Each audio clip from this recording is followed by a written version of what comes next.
Here we need to distinguish between what we'll call metaphysical or logical laws, which we've talked about some in the previous lectures, between the laws of nature. Now, what's the difference? We use law for both of them.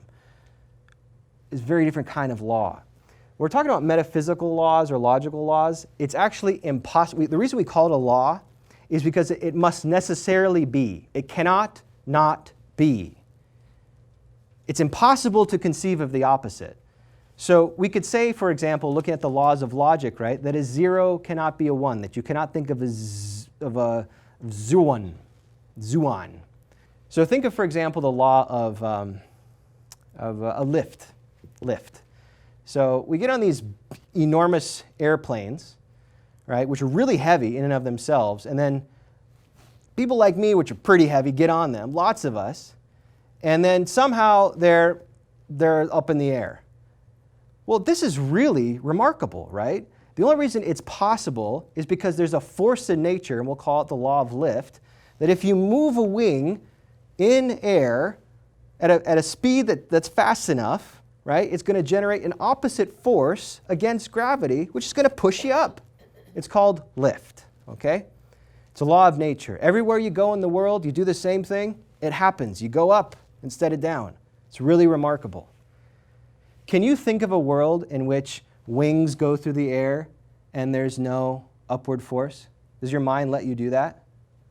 If it's true that God exists, and if it's true that God created all of existence, then there is no contradiction between the same God creating the laws of nature that govern all of reality, that we use every day in order to exist, and we call them laws of nature because they do appear to be patterns. That can be true, and it can be true that what? That the same God who created this reality can intervene in this reality to suspend the laws of nature or to alter the law of nature in order to communicate something or to reveal something or to show something. There's no contradiction there, meaning miracles are not in and of themselves irrational. But again, the laws of nature are by definition malleable. They can be changed without any contradiction, which means, again, miracles can conceptually happen without there being any kind of contradiction, which is just another long way of saying science cannot disprove the possibility of miracles, and that there's nothing irrational, which is to say contrary to reason itself, for a Marian apparition, for example, or the real presence in the Eucharist, or the resurrection, or any of the doctrines that we hold as Catholics. So, in conclusion, what science can do, and what we should be grateful for it doing. Science can help us to understand how the natural world works in terms of its cause and effect relationships. And this includes helping us see God's effects in the world. Not God himself, but God's effects in the world, God acting in the world. Science can be a beautiful, and is a beautiful tool for helping us to understand that. And again, the advances that we see, that we all benefit from right now with the longest lifespans in the history of humanity, is because of our better understanding of the cause and effect relationship of material reality. That's totally within the domain of science. It can also give us the tools to interact with nature to improve human life, right? It can also finally give us vital information for making decisions both individually and socially. Give us information. It can't make those decisions for us. I'll say that just in a moment in more detail. But it can give us very important information. So should I, for example, change my diet? It's a very important personal decision that I have to make, right? I need some good information. I'm sure all of us has Googled nutrition information, right? And what if I drink this tea, or what if I go on this diet, or what if I only eat bacon, or so we're constantly looking at justifications for our understanding of what's best for me personally in that particular way. But it can also help us make social decisions as well, political even. We have to look at the data. Let's look at the information. Let's look what's out there. For example, should we be concerned about genetically modifying our food chain or not? Science is a vital partner in that question. I would even say essential. because it gives us the information that we need in order to make those decisions. But what science cannot do. Science cannot tell us good or bad or right and wrong. It is incapable of generating a moral imperative. It can't do it. It doesn't have the tools to do it. It can give us good information on how to employ moral decisions, but it cannot identify morality itself.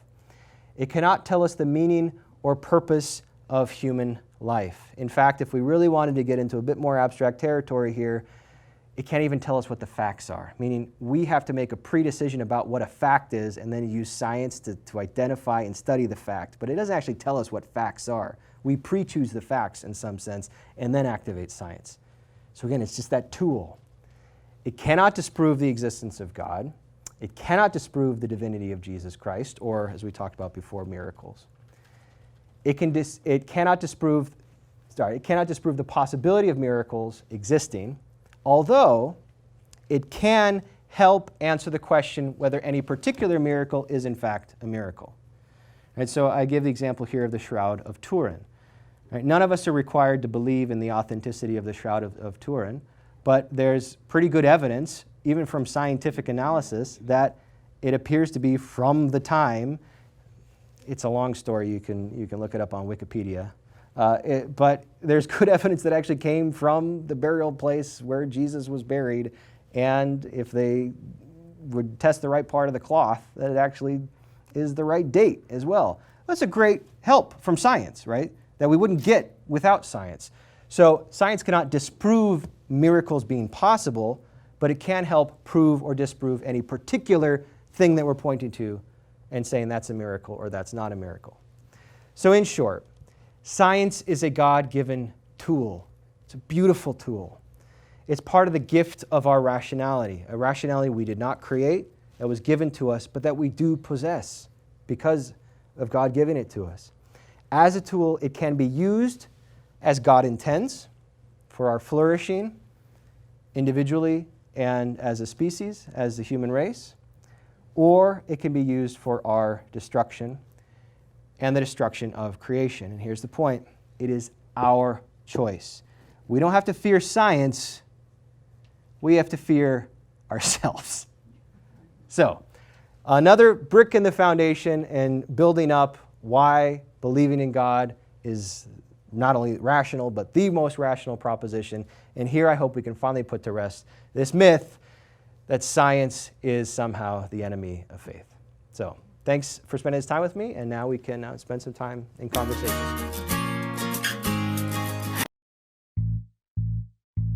Do you want to fall in love with God? I'm sure we all want to. The book of Psalms contains the directions. Thousands of years ago, people like you and me talked to God out of the depths of their hearts, revealing an intimate love. Psalms are the expression of the faith in God by people around 3,000 years ago. God was not a mere abstract creator, but was present, involved, and a real person of power and emotions. Now, when we read or listen to the Psalms, we can know the intensity of this love. Entering into the influence of the Psalms, we can find a path to know and love God. To know more about the Psalms, you should get a copy of Father Mike Manning's booklet, The Psalms. It will help you to understand the 150 Psalms better as he has categorized them. He uses the technique of acts: adoration, contrition, thanksgiving, and supplication. Get your copy today and know the categories. Learn to pray with the Psalms. Call the number on the screen or email us. You can also get it through our website. Get your copy today.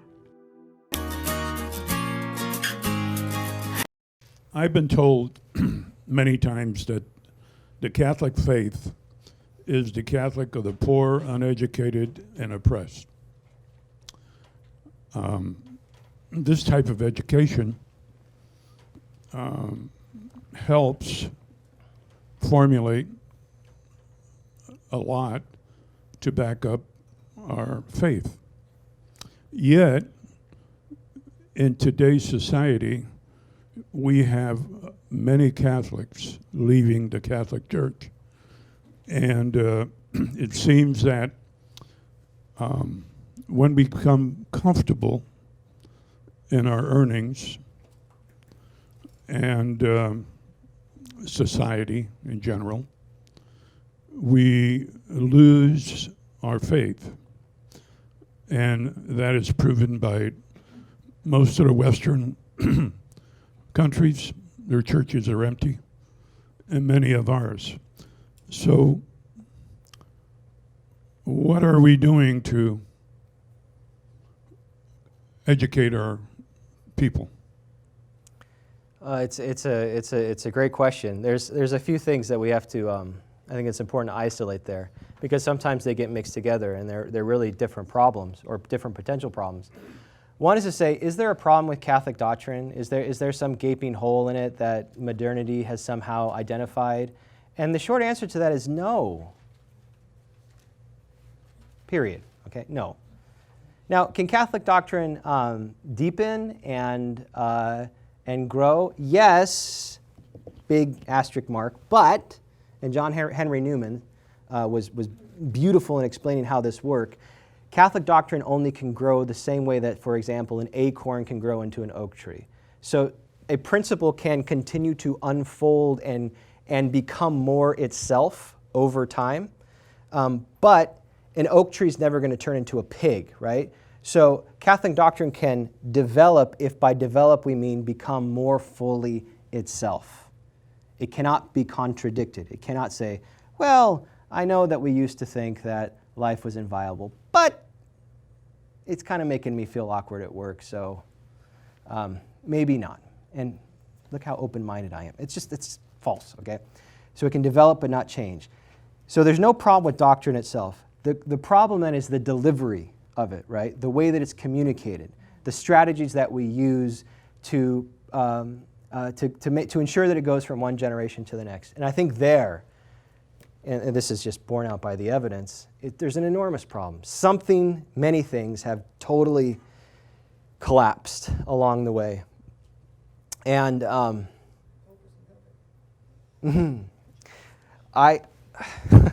I say this politically? Our church leaders and many of them have not been helpful in this regard.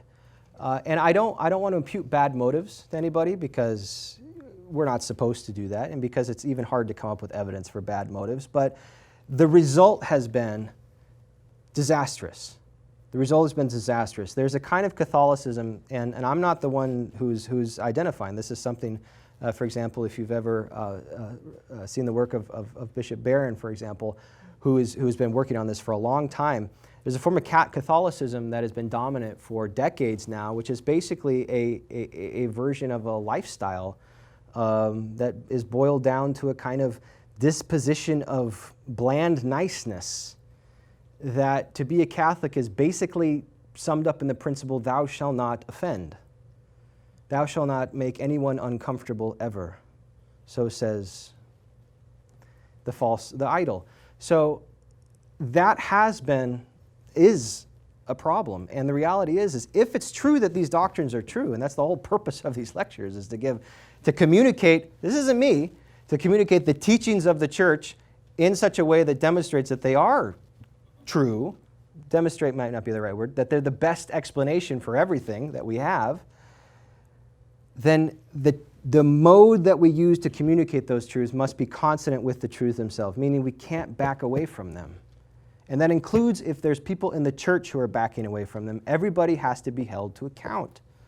And the best way to hold people to account is to don't be afraid to ask questions. Don't be afraid to say, you said this, right? How does this square with what I'm reading here in the Catechism of the Church? There's a crisis right now. We can't deny that there's a crisis. And it's only going to be solved if all of us take responsibility for doing this kind of work of evangelization, of tough evangelization, of evangelization with a spine. We can only do that, though, if we understand our own faith. So it's a strategic problem. and we're all part of the solution. Do you know if there's colleges that have Catholic professors that teach science that, well, I don't know that they would go into such thing as the miracles, to prove and disprove, things like that? Or, I mean, where are the young people getting this education about the no scientific proof that God exists? Or is there a mega church, some atheists, 2 or 3, that have the group and they hold the meetings and they teach them there as well? Because aside from the many young that find Mass like boring, we don't have any other classes that can, well, there is, but they're so like formation classes, and it's just not easily accessible for them to walk into some kind of a group that can help them biblically based what we learn, what we believe in, and all that, and then they can make up their own minds when they go into college. Not sure if I'm stretching. Yeah, I think what you got your finger on there is just how widespread that this problem is. It's in the universities, it's in the high schools, and I mean Catholic. It's in the Catholic universities, it's in the Catholic high schools. It's even in catechesis. It's even in CCD. And I think one of the fundamental problems is that there's many people, and again, I don't want to impute bad motives to people, but I've encountered enough people, I've had a large enough scientific sample maybe, where I can come to the general conclusion that a lot of people are very timid about saying, you know what we believe is true, and that what that means is that other beliefs are not true. Even saying that, I'm such a product of this culture that even me saying that, it's a necessary philosophical conclusion. It's not my opinion. It just necessarily follows that if something is true, the opposite can't be true. Okay, but even saying that, we've all been so programmed along this cultural paradigm of do not believe that your beliefs are true, but you can believe other beliefs are true, meaning like you can say that these people, they can believe their beliefs are true, but you're not allowed to believe your beliefs are true, that gets transmitted to our young people, and young people are smart, even if they don't know it, and they will detect immediately, what am I doing here? Like, why do I have to sit here when I could be at home playing video games if the people who are teaching me don't even really appear to believe what they're saying, or they're apologizing for it? So why would I stay in here? The average age now, according to some studies, of people leaving the church is before the age of 14. That's a longer conversation about parenting. But kids detect right away. So if we don't believe it, they are not going to believe it. It's not going to be transmitted. So there needs to be a boldness, not a pride, that's that's fatal, but a boldness that is consonant with the spirit of our faith throughout the ages, the martyrs and the early church, willing to die. What are we willing to do? Are we willing to feel uncomfortable even? Are we willing to be scorned? I agree with you completely on that. And one of the things I've been teaching religious education for over 20 years, actually longer than that, actually. And one of the things when I talk to new catechists coming into the classes and going to teach, the first thing that you have to do is decide within yourself, are you going to live what you're teaching? Because these kids see through you right away. Yeah. And there's only one truth to tell, and that's the truth of what we have for Jesus. And that's what we have to teach, because that is the truth. And if we stand by what our church believes, and we stand by the things that the church teaches, and we do this as Jesus has told us to do, teach the gospel, the good news, the kids will listen to you. But we've gone through several generations of a very poor catechesis. Yeah, I think that's right, and I would add to that the catechesis has been poor in a different way too, and I think perhaps if we look at it historically, we might see that the bad catechesis now was responding to a bad catechesis beforehand, and the bad catechesis that my parents talk about, for example, was just being taught to repeat things basically, and then the answer you'd say, well, how can God, who's in time and outside time and space, be incarnate? It would be, shut up. Yeah. Don't talk bad about Jesus. What? I wasn't talking about it. I was just asking a question. So there, apparently, I've never experienced that, but apparently that was really common for generations of Catholics, at least in the United States, and I think in other English-speaking countries at least, and maybe internationally. So there was a backlash against that to a kind of openness. So it needs to be stable and firm and willing to go all the way into the basement and the basement of the basement of the basement to explain why. And you do that with charity. I mean, charity is the value that permeates everything else that we do. And the whole purpose of charity is to bring people, including ourselves, to their own true goodness and happiness. And so, yes, we can be firm. Yes, we can be consistent. Yes, we can be bold. But we have to do it with charity, which means that we can't just tell young people or anyone else, shut up and believe. Oh, no. They're not going to respond. Well, now that, they want to, maybe back in the past, kids used to respond to that, at least out of fear, but now it won't work anymore. Years ago, I was told that all civilizations, beginning of man, had an inner feeling of a superior type of being. And that came out with some people thinking wind was God and water was God, et cetera, et cetera. And those people never heard about our God. Okay. My question is, when did our God reveal himself to us? Was it at a certain development in our mentality so that we could understand it? Or did these people always know it but couldn't rationalize it? It's a fantastic question, and the answer is immensely complex. I mean, I can only begin to scratch the surface on a question like that. The hunger for the true God is within all of us, and different cultures both respond to that, and you can see evidence in most cultures, at least, of there being sort of this awareness of the true God. But cultures can also bury it, can also cover it up, can also hide it and obscure it. And so that's one of the reasons why we as Christians believe that God comes into the world in time and space in the form of the Christ to reveal once and for all the true nature of the true God, which is one of justice and one of mercy, one of judgment, one of love, and who invites all people as an invitation, not as a guarantee, but as an invitation, invites all people into communion with him. So insofar as we're made in the image and likeness of God, no matter where we're born, no matter what language we're raised in, no matter even what religion we're raised in, we've all got a hunger for it. We've all got this deep primordial connection to our Creator.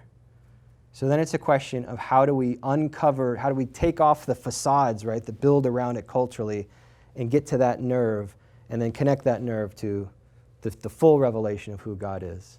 And I think that's the story of the people of Israel, and then the people of Israel becoming the full people of God in and through the Christ. I think that like in catechesis and addressing children now, we're afraid to tell them the rules of the church. I think, like, for example, going to Mass every Sunday. We don't tell them, it's really a sin if you don't go for a good reason.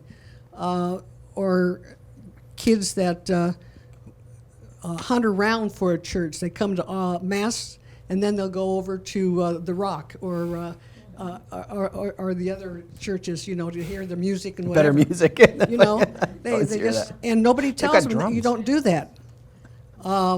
We don't even in our catechesis classes say, you know, tell them the rules, the basic rules Yeah. of Catholicism. Or that you should go to confession if you've missed Mass, or if you've gone to these other churches and you haven't gone to Mass. You shouldn't go up and have communion. You know, they don't know what's proper for communion. It's okay if I go, it's okay if I don't. And if you look around the church, I get the feeling that there's, if you put a hand out to the church and ask just the basics of Catholicism, I don't believe there would be very many people that would pass. And I blame it also on the priest. The priest used to stand up and tell us things about our church. They tell us about our religion. They don't do any of that anymore. Yeah. So it's sort of hard to see where we're going in all this, because I feel that we're just losing our church. You know, I think that experience is very common. I think it's the dominant experience right now. But we also know that Christ said that he'll never leave the church. So if everything we've been talking about up to this point is true, and we have good reason to believe it's true, then that too must be true. So we can't leave the church.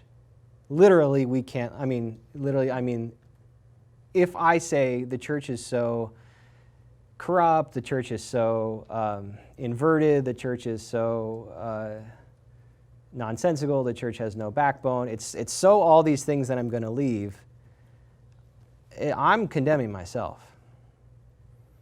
So this is what we have, folks. This is what we have to work with in time and space. So we have to, in a sense, we have no other choice but to re-engage and to stay and to fight. And one thing that we can do is when you do find a good priest who is doing good work, who is communicating the truth and giving the explanations for it and all that, write him. Or when you find good religious sisters and brothers who are doing the same thing, support them.